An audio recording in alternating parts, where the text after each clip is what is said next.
Good evening and welcome to my session today for the Wicked6 Cyber Games 2025 edition. My name is Irene Corpus and it is my great honor and pleasure to be part of this year's Wicked6 event. Allow me please to start my presentation and share it with you as well.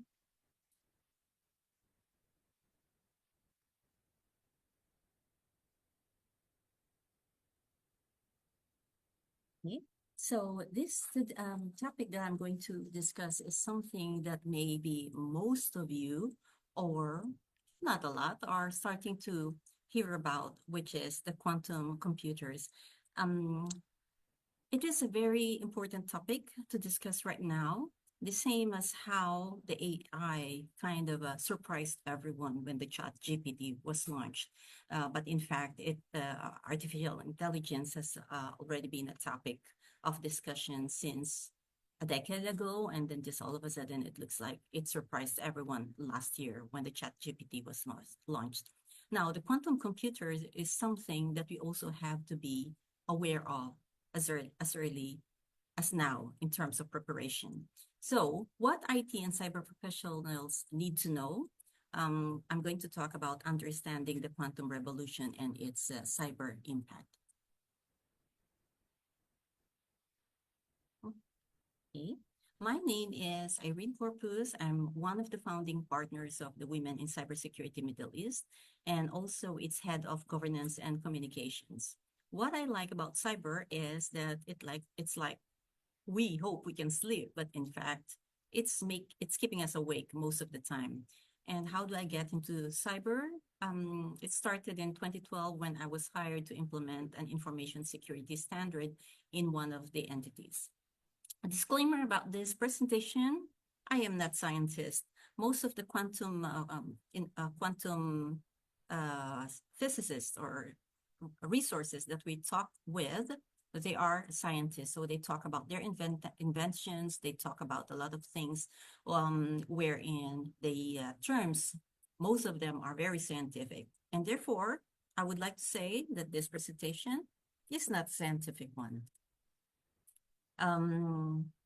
It touches on the impact of quantum computers in cybersecurity, which is very relevant to us.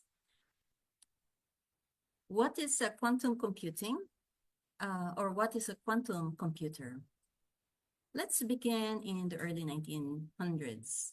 Of course, who doesn't know Albert Einstein? He laid the foundation for quantum mechanics, but he did not work on the quantum computing itself. And then in the 1980s, two scientists named Richard Feynman and David Deutsch, they proposed quantum mechanics for computing, and they also introduced the universal quantum computer model. And then moving or fast forward to this decade, modern advocates like Michio Kaku, you can Google him, you can find him. He's a very popular author. He has a lot of books about quantum computing. His key advancement, he popularized the quantum mechanics, but the key advancements came from Peter Shor in 1994 and Love Grover in 1996. What are these key advancements? There are what we call Shor's algorithm and Love Grover or Grover's algorithm. Their discovery or their algorithms actually, when run in a quantum computer, can already break the current encryption keys. Then there are also groundbreaking computing algorithms such as those made by the Google, the IBM, and Microsoft. So they continue to drive the quantum computing innovation. And at the same time, there are other key players already when it comes to the chips development, the software as well, and other relevant applications that rely on quantum computing. Let's classify, or let's look at the difference between a classical and a quantum computer. The classical computer is what we are all very familiar with. It's what we use. It's the laptop. It's the servers. It uses the bits, the zeros and ones. But quantum computers they use qubits or quantum bits, which can be 0 and 1 at the same time. It is called a superposition. So one of the terms that you should be aware of and should be familiar with you eventually is the term superposition. This is something that may be introduced to most of you, something new or first time that you will hear, but you will hear most of this as we move to the quantum technology. So how do we illustrate the classical and the quantum? An example is that a classical computer would try every possible combination one by one, while a quantum computer can try all possible combinations of a password at the same time using superposition.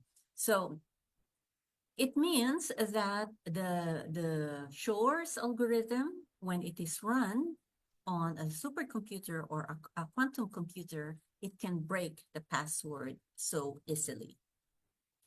So how fast are quantum computers if they are able to process zeros and one all at the same time?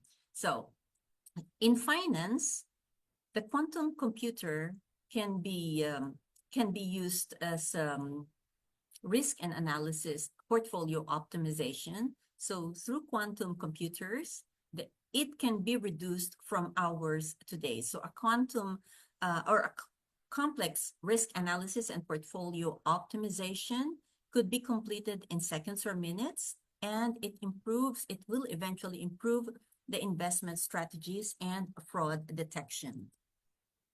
Then we also have the drug discovery and healthcare, another area of application of the quantum computers, simulating molecular structures and drug interactions, which normally takes 10 years or more, could be done in weeks, months, or weeks. So it accelerates the development of new medicines, especially for those sickness or diseases that are very difficult to cure or still no cure until this time, like the cancer or the AIDS. And then there is the training AI models. Right now, we already have the AI and we already see the power and benefits of AI. What more if those training models are run in quantum computer? So it could be from weeks or months to minutes or hours. So the benefit of this for us is enhancing further the AI-driven security. What are the benefits for us in cybersecurity? Let's look at the threat detection and the pen testing. So in threat detection, powered by AI, this is already an advantage for us, running the threat detection in AI. What more if this is run on quantum computer? So identifying cyber threats and anomalies from hours or days, minimizing it to seconds or minutes. Pen testing and vulnerability assessment, when you simulate cyber attacks on networks, it can be reduced from days or weeks to minutes. Here is a brief, let's say, comparison of the before and after of the quantum. The industries are here, the finance, AI training, drug discovery, cybersecurity testing, and supply chain optimization. You will see a huge difference. In finance and risk, what would take 12 hours before quantum will only take seconds in quantum. In AI training, what would take 2 months in the classical computer can now take 1 hour after the quantum. Drug discovery from years to weeks. And cybersecurity testing, 1 week to minute. And supply chain optimization from hours to seconds. So should we be concerned as individuals or cybersecurity professionals? Of course we should. Starting from the presentation of the Shor's algorithm and Grover's algorithm, it means if the quantum computers are already there, those quantum computers which can already run those algorithms that can break the current encryption, the RSA, the ECC, and other classical encryption methods, then our data are on risk. Our information are all on risk. Encrypted emails, transactions, VPNs, and passwords will be vulnerable. State-sponsored adversaries are already harvesting encrypted data today and decrypt it later, and this is what we call harvest now, decrypt later, or the Y2Q, before there was the Y2K. Y2Q is years to quantum. What does harvest now, decrypt later mean? It means that let's wear the hat of a hacker. Right now, if I'm able to access any confidential data, I'll just harvest them. Even if they are encrypted, will I be able to decrypt them right now? Not yet. But once the quantum computers are available, then I will run an algorithm that can break those encryption, and mashallah, I will have an access to those critical data. And what are the adversaries targeting? They are targeting the long living data. And what are this? This could be your health record. This could be your financial information, for example, that can be used for you still against you, still after a few years, or let's say in the near future, which is until 2030, if they are still valid, then they could still be harmful to you. So we should be concerned about the quantum computing in terms of the breaking off the current encryption.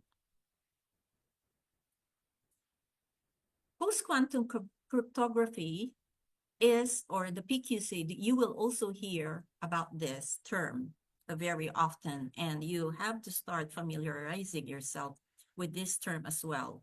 NIST, last year, they released the standards, new standards for, which are called quantum resistant encryption. So they released three PQCs, the Kyber, the Lithium, and Sphinx. They are replacing the RSA and the ECC. Just to mention that the first one, the Kyber, the RSA ECC being used for key exchanges like the TLS, VPN, and cloud security. This FIPS 203 is the one that will be used to migrate your RSA to the PQC, or the quantum resistant encryption of the NIST. The FIPS 204 will be used to transition or migrate your RSA and ECC encryption to the PQC. These are used in the digital signatures like authentication or document or code signing.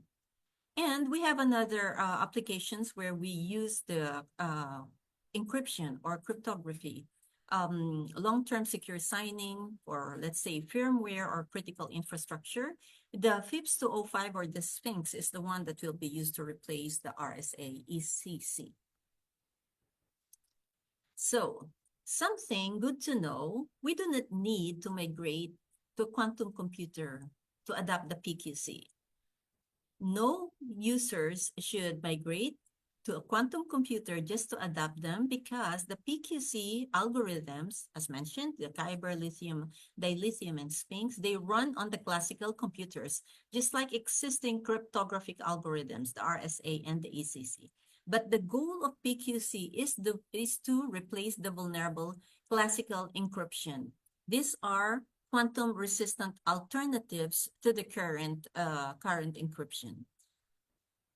We are doing this because we do not have to wait until the large-scale quantum computers become available and become a threat to our current encryption. So how to prepare for the quantum era?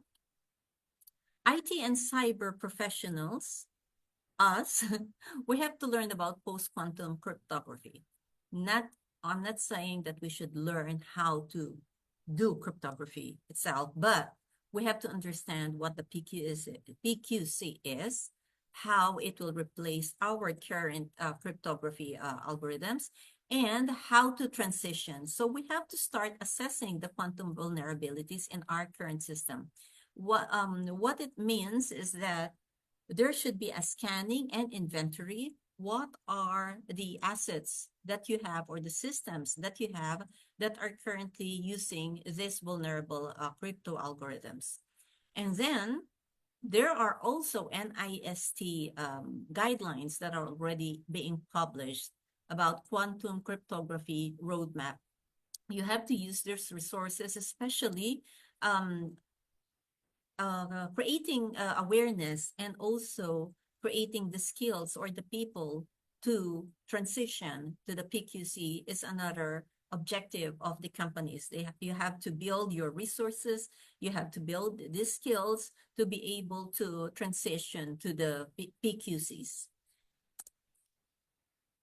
While I was preparing, surprisingly, while I was preparing this presentation, I already have finished it and ready to record.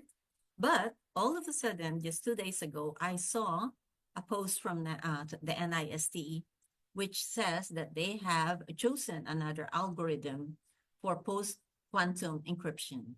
And this is what I'm saying. How do we prepare for the quantum era? We have to be aware of the new publications from the NIST. What are the new recurring threats? Because right now, the only threat that we are aware of is the harvest now, decrypt later. What we know is that we can transition to the PQC without migrating to quantum computers yet. But we also know, of course, the benefits of the quantum computers.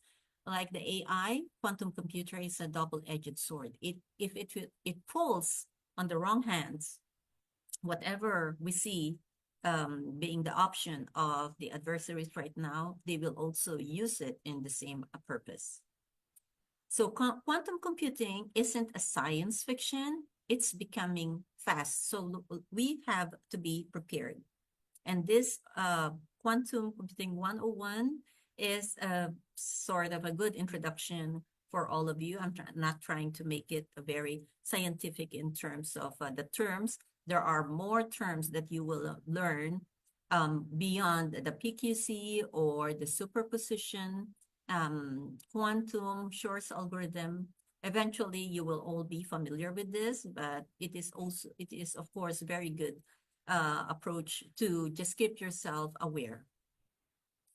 My key conclusion and takeaways: quantum computing is real and it is advancing quickly.